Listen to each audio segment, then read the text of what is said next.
Thank you, Mr. Chairman. Thank you so much. You know, one of the things I noticed when I first got here earlier, before even any of you arrived, there were what felt like hundreds of media outlets setting up in the room. I was like, what's all the media here for? What could it possibly be, Senator? I'm really very, very pleased that Senator Paul could join us here today. I actually met him, and I bet you don't remember this. I would not expect you to. In 2007, when I was still hosting a radio show down in Nashua, Senator was in town campaigning for his father, and we talked about his dad, obviously, an awful lot. But one of the questions I asked him was, so what about you? You think you're ever going to run for office? I didn't even think of president. I said, you ever going to run for office? He said, no, my dad's the politician in this family. With all due respect, I think you might have been wearing those same jeans that day as well.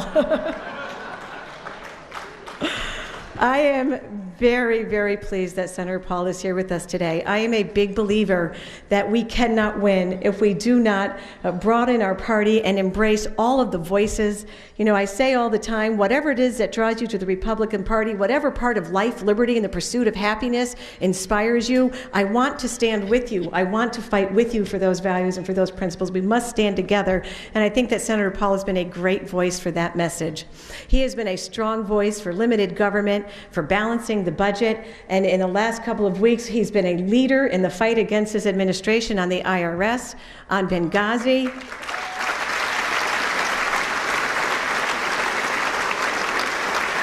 And he was the first person to go to the press and look them in the eye of their camera and say straight out, Hillary Clinton is not qualified to be president of the United States of America. Thank you so much for joining us. Please welcome Senator Rand Paul.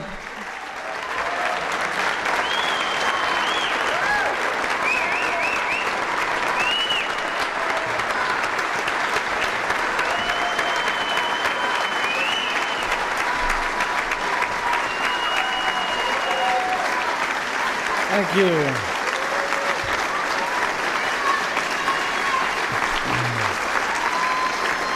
Thank you. Now, you can always tell if there's a sign that it may be an easy crowd. If the prayer is interrupted by applause, you've got a great chance with that crowd. And then if we applaud again about the prayer. But no, it is good to be part of a group that does believe in prayer. Now, I want to get one thing straight before I get started here, before I get going, because I can go for a while. I believe that we have to have border control. I believe that there's absolutely no reason we can't have a fence, because we got to keep those people from Massachusetts out of New Hampshire.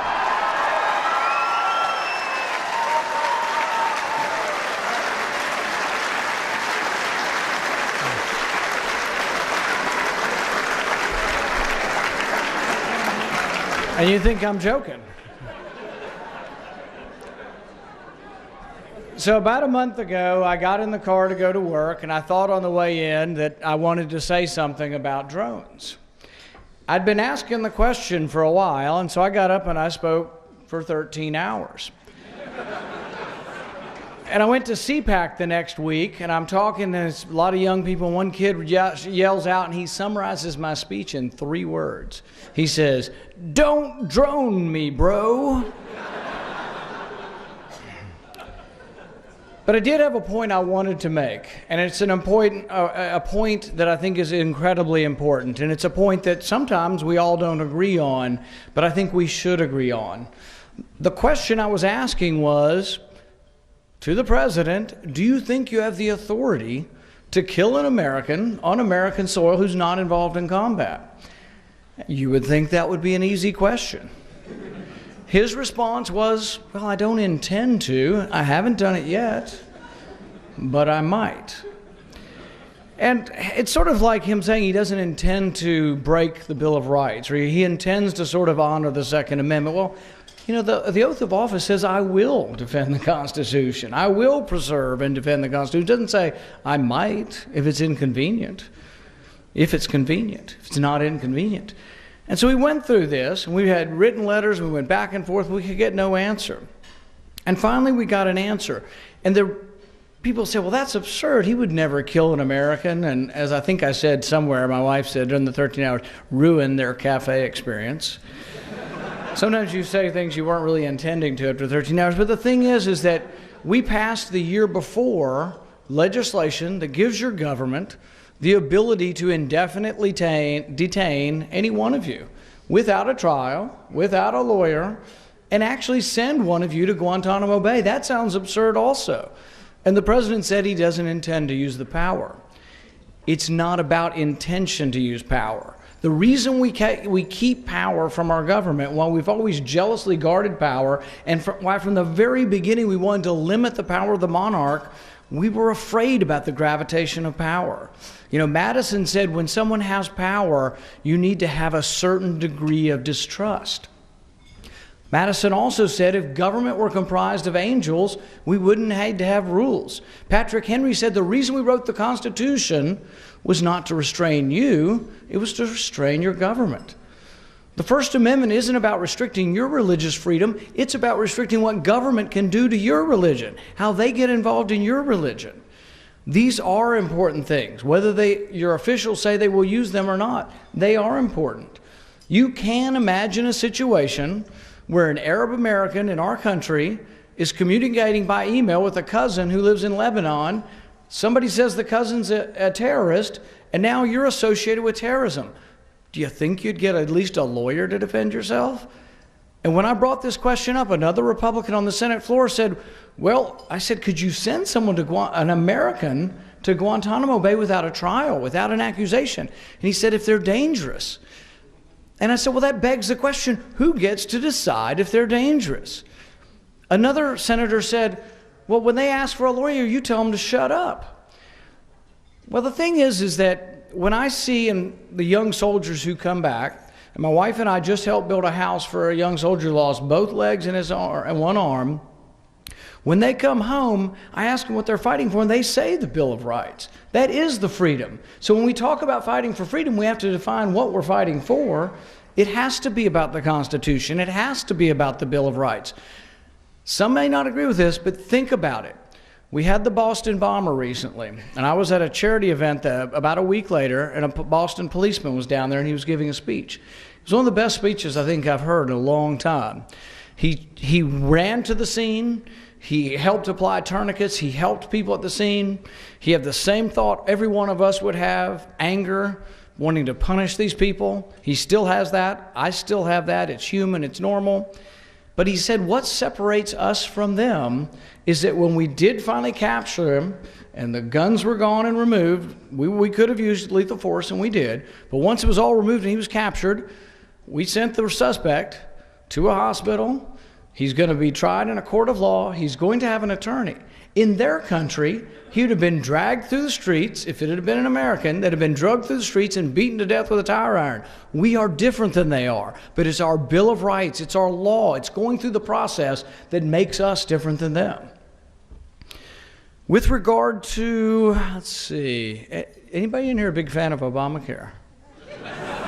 I figured that wasn't. You know, here's the thing is that the president just wants to take care of you. He just doesn't think you're able to do it for yourself.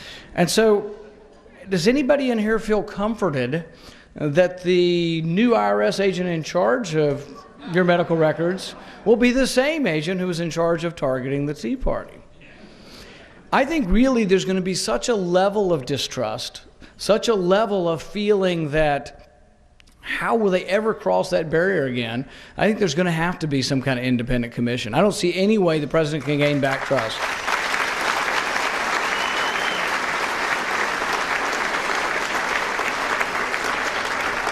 And for goodness sake, somebody's got to be fired. If not, go to prison.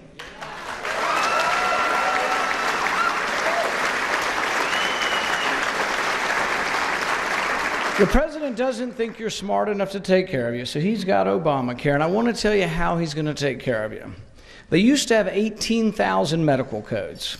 I'm a physician. When you come in to see me, I mark down a code, and that's how it gets billed through these numbers. So it's 18,000. Obama's going to make you healthier. There's going to be 140,000 codes. Included among these codes will be 312 new codes for injuries sustained by animals. Among these codes will be 72 new codes from injuries sustained from birds, including 9 new codes for injuries sustained by the macaw.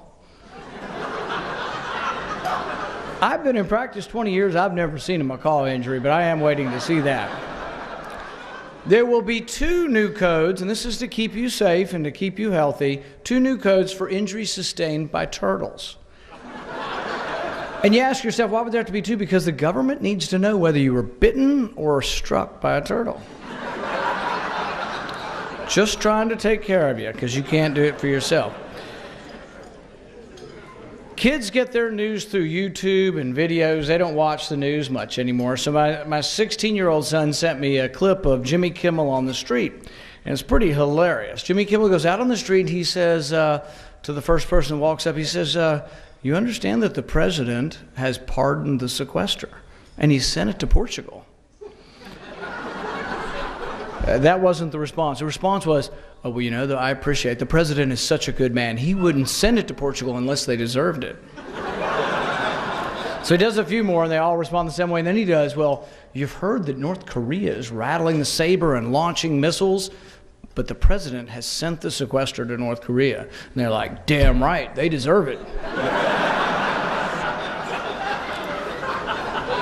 But I think the president is losing the optics of this. The president is losing the public relations battle. He says, woe is me, I've got to close down the self-guided White House tours.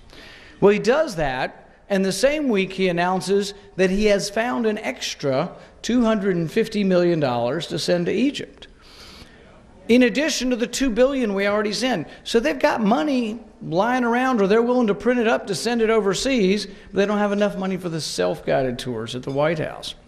He says, oh, I've got to fire the air traffic controllers. I've got to fire the meat inspectors. We got a $3.8 trillion government, and he can't find any place to cut. If you've seen the chart of what's going on with spending over the next 10 years, it goes like this. If we have the sequester, it goes like this. We still increase spending over the next 10 years. You can't even see the white space between the lines. And he's saying, oh, we don't have enough money. So I've come up with a few suggestions for him. Here's number 1. If you just don't rehire the people who leave through retirement from the federal government, that's $6 billion a year. He waited a year and a half before he even got started. That would have been $9 billion, $10 billion. And he didn't do anything. You can save $10 billion a year by having competitive contracts, meaning that you don't have Davis-Bacon, your schools would cost 20 or 30% less. You do the competitive wage, but you don't have to pay New York City union scale. $9 to $10 billion. There's a lot of smaller items. They run throughout government. For example, last year, you may not realize you spent $325,000 on a robotic squirrel. Now, you might ask yourself, why would you need a robotic squirrel? Well, it was an important question. These scientists wanted to know whether a rattlesnake would strike a squirrel that was not wagging its tail. But they couldn't get a squirrel to volunteer not to wag its tail. So they built one, and guess what? The rattlesnake will bite the you-know-what out of a squirrel that's not wagging its tail. They spent $500,000 on a menu for Mars. And this is good. If any of you have got a 26-year-old son or daughter living in your basement and you'd like to find them a job, so great job. $5,000 stipend. The study was in Hawaii, all expenses paid. There were some prerequisites. Your youngster had to like food. So they went there, and for a couple of weeks they studied this, and they came up with a menu for Mars, and guess what a bunch of college students came up with? Pizza.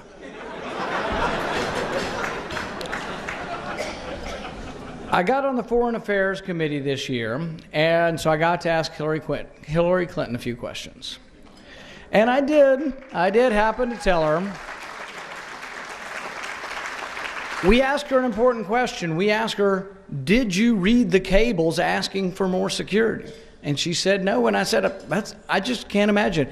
If I had been president, I would have relieved you of office. Without question, that is a dereliction of duty.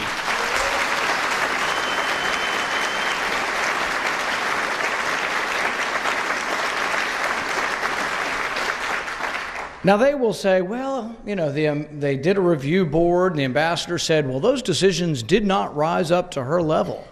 Well, that's precisely her culpability. How many countries are there in the world more dangerous than Libya? They should have risen to her level. I'm a physician. If you come in through the emergency room, there are people triaging you, but if you come in with a stiff neck and a temperature of 105 degrees, it's my job to make sure the people out there know that you have to get back to see me. It is her job. When you're talking about one of the most dangerous countries in the world, and they repeatedly ask for more security, and she doesn't get involved and acts like, it's kind of like the president, oh, I know nothing. I know nothing about it. It's inexcusable. And here's the thing. Then they come back and say, oh, well, Republicans didn't provide us with enough money. Back in May, about 4 months before this happened, there was a request for a DC-3 to stay in the country, for ferrying people around the country to leave. They denied the request. 4 days later, they did approve $100,000 for an electrical charging stations because they were greening up the embassy in Vienna. So they've got money to show off for their European socialist friends about how we're greening up the planet with this electrical charging station for 10 cars that cost, on average, you pay for these also, you subsidize these electrical cars, $250,000 per car. So that's what we're doing with the money, but we don't have enough. And I said, well, why didn't you have more Marines? In fact, I'd give her more choice words. I'd say, where in the hell were the Marines? And her answer is, oh, the Marines are there to guard the paper. And I said, well, that's a bit insulting to any Marine I've ever met. I think they're capable of guarding more than the paper. And she said, well, that's what they always do. Well, here's my point. Benghazi's not Paris. And this is what they've completely missed on the review board. The review board went through it and had 64 good, suggestions of things we should have done better. But they missed one whole point. Benghazi's not Paris. Benghazi should have been treated, and still should be to this day, treated like Baghdad. It should be under military control, not State Department control. That implicates the president and Hillary Clinton.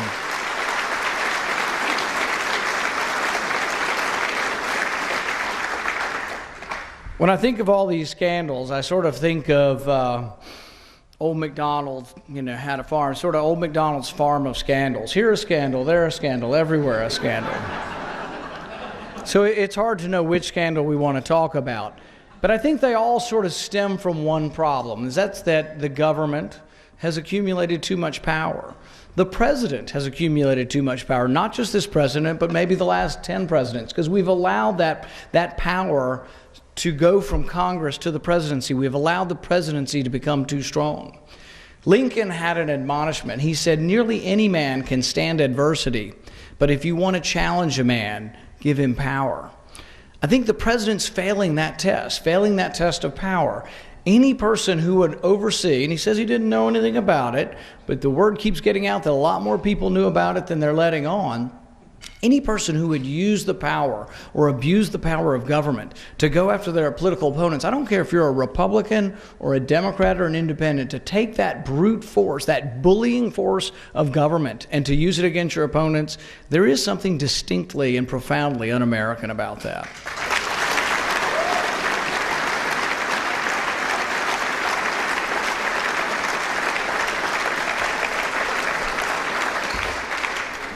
I've been talking with Reince Priebus and the RNC about how we make the party bigger.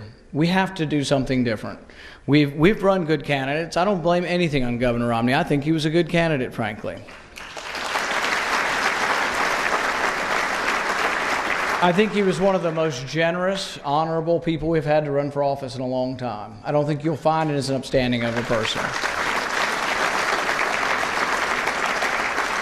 But the party, we need to grow bigger. If you want to be the party of white people, we're winning all the white vote. Romney got a higher percentage than McCain got, who got a higher percentage than Bush. But we're a diverse nation. We're going to win when we look like America. We need to be white, we need to be brown, we need to be black, we need to be with tattoos, without tattoos, with ponytails, without ponytails, with beards, without. We need to look like the rest of America. We need to be able to appeal to the working class. The message is big government's not just helping those who are the haves, big government's hurting the have-nots as well. Big government really... One of the things we suffer from big government, from the debt, from the printing of monies, rising prices, and eroding standard of living. Many people in this room, you can handle it. Gasoline, $4, $4.50, you can handle it. If you make $30,000 a year, you make $50,000 a year, when your gas goes to $4 a gallon, you don't go on vacation. You have trouble getting around. You have trouble getting your kids to sporting events outside of town. It hurts you, but that's big government. We need to be that party of opportunity. We need to be that party that can express it in a way that shows that we care about people. We need to care about people even if they are on government assistance. People on unemployment aren't bad people. People who are on welfare aren't bad people. We need to be able to express that we're the party that's going to give them the opportunity to join the rest of us in the middle class.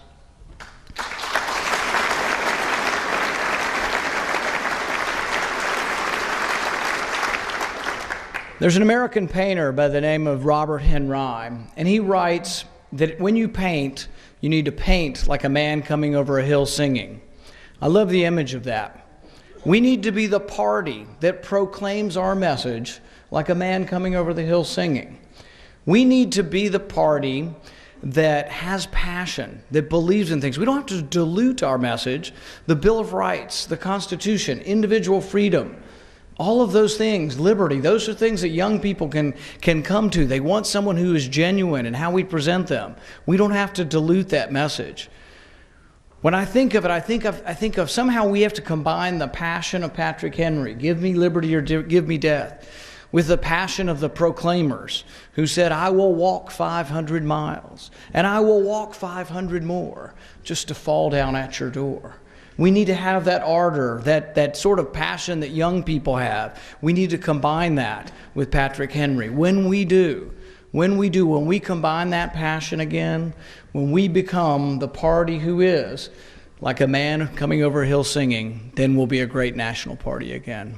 Thank you very much.